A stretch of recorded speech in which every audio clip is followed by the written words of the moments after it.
फसवणीच्या आणि थेफ्ट चोरी तर तुमची ओळखीची चोरीच म्हणजे आयडेंटिटी थेफ्ट. आता ते कसं केलं जातं आणि त्याचे थ्रू कोणत्या हार्म्स असतात आणि how we can overcome. So first we look for कि अगर आपकी आइडेंटिटी थेफ्ट में क्या क्या चुरा सकते हैं, आपका name, phone number, address, bank account, Aadhaar number, credit card number. जी सिंपल आम्ही एकच मी माझ्या फ्रेंडसोबत मैत्री केली ऑनलाईन. मी तिला बोललं आपण चॅट करतो रोज की मी तिचा विश्वास म्हणजे कमावला की नाही का मी हा ठीक आहे आपला आपण असं करून मी एके दिवशी तिला मेसेज केला की माझा प्रॉब्लेम झाला तर ती समोरची व्यक्ती ती गोष्ट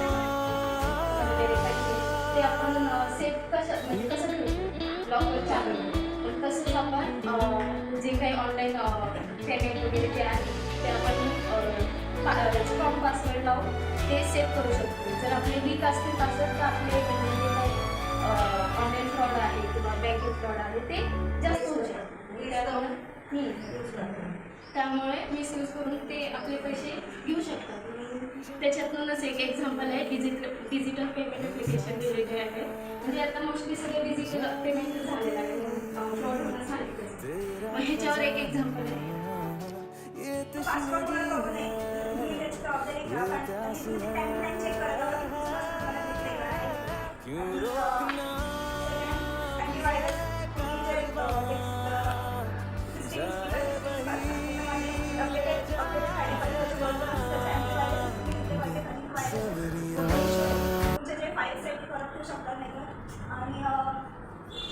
आणि हेच वगैरे ड्रामा बघतात त्यासाठी पायरेटेड जे वेबसाईट यूज करतात ते अवॉइड केलं पाहिजे. कारण की त्यात ना तुम्ही लिंक्स क्लिक करता लिंक्स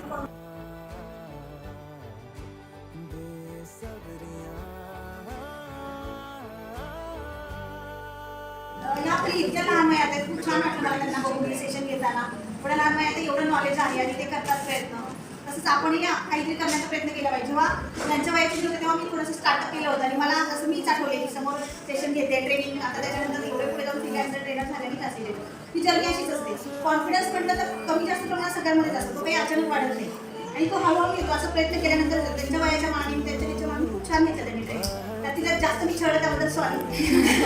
क्वेश्चन वगैरे विचारून तुम्हाला काही डाऊट असेल तर विचारू शकता. असं नाही ह्या विषयावर खरंच खूप चांगलं सेक्शन घेतलं आणि नॉलेज जे नव्हतं ते पण मलाही इव्हन मी शिकायला लागलं बऱ्याच गोष्टी.